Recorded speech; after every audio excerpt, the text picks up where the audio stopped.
content over everything. Assalamu alaikum, bismillah ar-Rahman ar-Rahim. This is Somali speakers.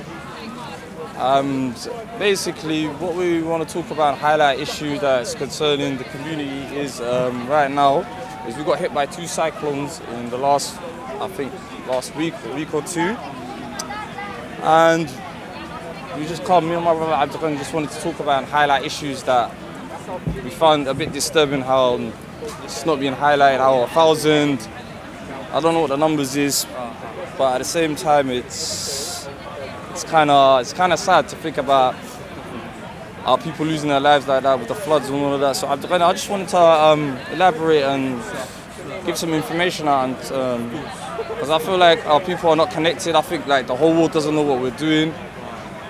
Not even doing. I think the whole world doesn't even care. I think the lack of because I try to look at a couple of countries where I've noticed where a couple of natural disasters have hit and communities have come around, it's gathered, it's all over the news, and it's really disturbing how mainstream news doesn't even want to report about 1,000.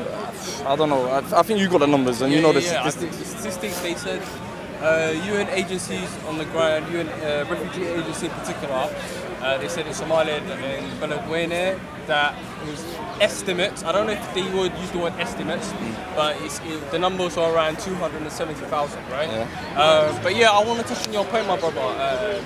Basically, it's a shame. It's a shame, really, that these kinds of situation is not being highlighted by other mainstream media outlets. I mean, I literally checked today, right, and the only media broadcasting stations covered it was Al Jazeera. I didn't see nothing on BBC, didn't see nothing on Sky, didn't see nothing on ITV, didn't see nothing on RT, and the list goes on and on, right? So this is a concern because of course, this is a major concern because what it means is if the information is not getting out there, how are then people expected to know and then use their connections, use their networks, or use their influence to try and correct the situation? As far as I know, when I read the article, when I watched the video that you sent me earlier this week, and I read the article this morning. From what I gathered from that article, the damage that's been done is obviously there's been floods, there's been torrential rainfall. People have been displaced effectively. So their homes have been ruined by this floods, and they've had to set up camps, and sites in which to just I guess live. Really. But of course the conditions, as you can imagine, are probably going to be difficult. So yeah, I mean it's a tough situation. At this point in time, I can only speculate about the damage that's been done. I don't know the ins and outs, of course. But yeah, I mean, of course, one of the solutions that I think you and I discussed was sanitation and how that could be. That could have been a very good thing that could have perhaps reduced the impact of these floods, creating drainages and stuff like that. So the rainfall could actually be absorbed into the ground and under the ground. But I think that's to me. I think that's too far ahead of thinking. Okay, cool. I'm saying my main concern is how comes nowhere? It's nowhere. It's like you can't. It hasn't been reported. It hasn't been. No one's seen it. We're not hearing about it. Plus, I was speaking to you about it recently, and we've realised how that a lot of Somali brothers and sisters that your age, maybe the next generation, are not even talking about it themselves. Isn't that a main concern to you? Why? How comes I can't see no fundraisers. I don't see no organisations that's gathering clothes, trying to do something for this disaster or try relief efforts. And I've seen, because the other day I was watching Islamic Relief. A month ago, I think Kashmir got hit by an earthquake. And one thing I hate, I'm not trying to compare disasters, but I've noticed how, mashallah, my Asian brothers, alhamdulillah, brothers and sisters, have gathered round within, I think, Rustin, a couple of million have raised for them awarenesses. But do you think it's because lack of information or people just are not aware of what is going on in Behaviour? I mean, personally, I think it's a lack of information and lack of awareness. I'd like to believe that if people did have the information within the Somali diaspora community, or the diaspora in general, or just other good natured people, I think they would like to take action and do something about it. Of course, the incident's only recent, it happened last week, so I feel like information still needs to filter through. But I do believe in my heart that, you know, if the information was accessible, right, and there was more media stations providing coverage, you know, then I think, you know, something could happen. I mean, it's a language barrier, or it's not being reported by, or maybe it's just an initiative of our people to spread out the news and say, yo, this is what's actually going on. Where is it? Because I've been looking all over social. I've been looking all over social media, and what's disturbing is I'm not seeing no UK sort of fundraising, no events going on where you're gathering. I'm just baffed. I'm thinking, and this is the stigma of are we as Somalians? Are we how can I say? Are we a reactive community rather than a proactive community? And that's why I think we need to start establishing, instead of only reacting when a disaster happens, maybe how can we prepare for it? Inshallah, Mustafa, we can't even prepare for it. Every natural disaster is by the will of Allah. That's first things first, but I'm talking about relief efforts after.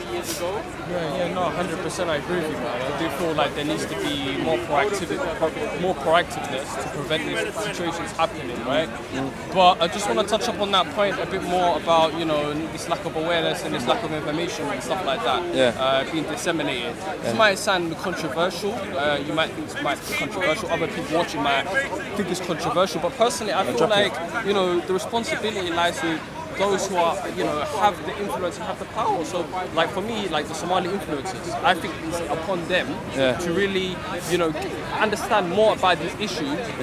Because a lot of people watch these Somali influencers, right? And I'm not saying all of them, I'm not generalizing, but I do feel like they're in a position to really, they've got influence, they've got power, know the information, know what's going on, right? And then that way, information could be spread quicker, because like myself, okay, cool, I might know a few Somalis, but I can only spread it amongst them, you know? But it's not going to be much, right? But for them, they have an impact, they have a responsibility, they can do something about it, right? So that's what I believe. It might sound controversial, but that's what I feel. I'm going to ask you, Abdi, and I'm going to ask Preston. So, do you think that diaspora are not connected with what's it called? Even caring about, even empathy to where the motherland's concerned? Preston, do you want to answer that? Before that, I just wanted to thank you, Khalid, for making me know about this, because I didn't know about the situation in Somalia until I saw you on the Hangout this morning. And you mentioned it. And I've been doing some research, and I've just got something here from CNN that I wanted to add to what you said. Thank you, Preston. Here on CNN, it says more than 85% of Beledweyne, have I pronounced that properly? Beledweyne, home to an estimated 400,000 residents, has been inundated by floods. The UN's Office for the Coordination of Humanitarian Affairs said on Monday, following an assessment of the area by the UNCHR, which is the Protection Return Monitoring Network, they said 3 people, including 2 children, were reported to have drowned after a river in the town burst its banks on Saturday due to the rains. So the rains caused that flood. A boat carrying 20 people also capsized on the river, and many passengers are feared missing. The UN agency said in a report, floods from the river had destroyed farmlands, roads, and other infrastructure in surrounding areas, according to the UN agency. It says that the Somali government has set up an emergency committee to coordinate humanitarian response assistance with organizations in affected areas. And he claims that seasonal rainfalls that occur between October and December in Kenya and South Sudan have also left thousands displaced in these countries. So the interesting thing is here, it's the CNN has got it. The UN is dealing with it. But it's like the both of you asked. It's not a mainstream.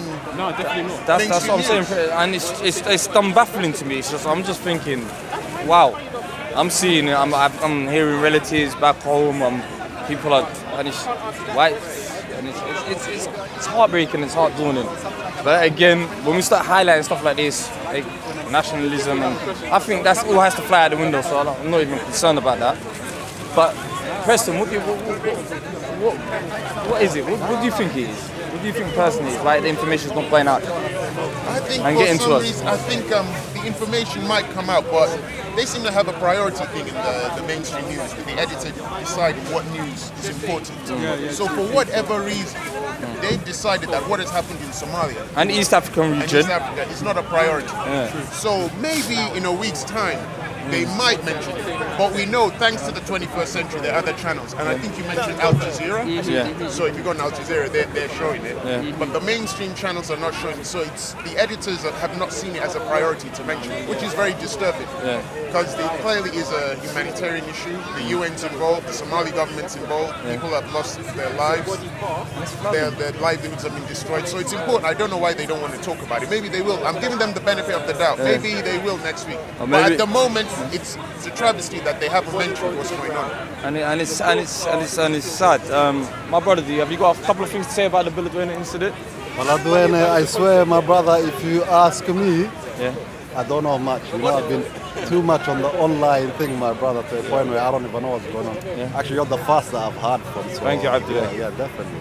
Yeah. And I'm actually here to just listen. Yeah, of course. That's Let's it. go. I appreciate that, Abdullah, my brother. And I'm telling you, wallahi, I came here for you, my brother. Thank you, You thank said you, it. thank you. I was thinking of not to come to the bar because I said I'm coming for my brother. I came for you. my Mashallah. You brother. Abdullah? Eh? You Abdullah? That's a name I kind of given Yeah, myself. brother Abdullah. Brother. Online, yeah. I recognize your voice. Okay. So, do you think this is, plus it is East Africa as well, so it's concerning. As President, as a West African brother, do you think it's because it's Africa that no one really cares, or do you think it's us Africans? It's up to us with the diaspora. Well, that's why me and my brother started a channel, Somali speakers. Subscribe, people. Subscribe. We're going to give you the link as well. So we're going to be discussing all aspects of Somali issues. And the other day I was speaking to you about, I'm going to have you on a panel about, you know fair about the Somaliland and separation, all of that. So I wanted to ask you that, and you've been very open. Because What's our last video? Because So, go when ahead. I try and talk to Somali brothers about, well, the people in the Horn of Africa, and I say, I've noticed you've got Puntland, Somaliland, Somalia, and then within Somalia, Jubaland is becoming autonomous. It has its own flag, has its own flag, has its own leader. And then when I want to talk to them about it, they just keep quiet. I think it's this, well, you know, the channel is called Somali Speakers. And we're going to start a conversation that's needed amongst the Somali community, home, abroad, the diaspora. And I think we've got work to do, my brother. You know them ones. So thank you. I'm gonna go. And that's it. You get me? But it's a pleasure. It's always a pleasure. It's always a pleasure, my brothers. Thank you, Abdullah. Somali speakers, hit the channel, subscribe. We're gonna get some good discussions going on. Yeah, we're going to be doing hangouts as well. Sorry about that. Sorry to leave. I hate to do this. So we're going to be working with COE as well. So hopefully, inshallah, with the Somali speakers. And it's just highlighting our issues. That's it. Home and abroad. That's And as a West basically it. African brother, I look forward to listening and learning from you. I'm looking forward for you to sit on a panel sometime. I need a moderator, so obviously, President, it's going to be a pleasure. My brothers, that's it, man. Let's pray for Beledweyne as well, You inshallah. know what I was going to say? That I've only listened to 20 minutes of the issue you're talking. Well, I love that. I'm not gonna lie. Thank you, Abdullah. Thank you, Abdullah. Say nothing, my brothers.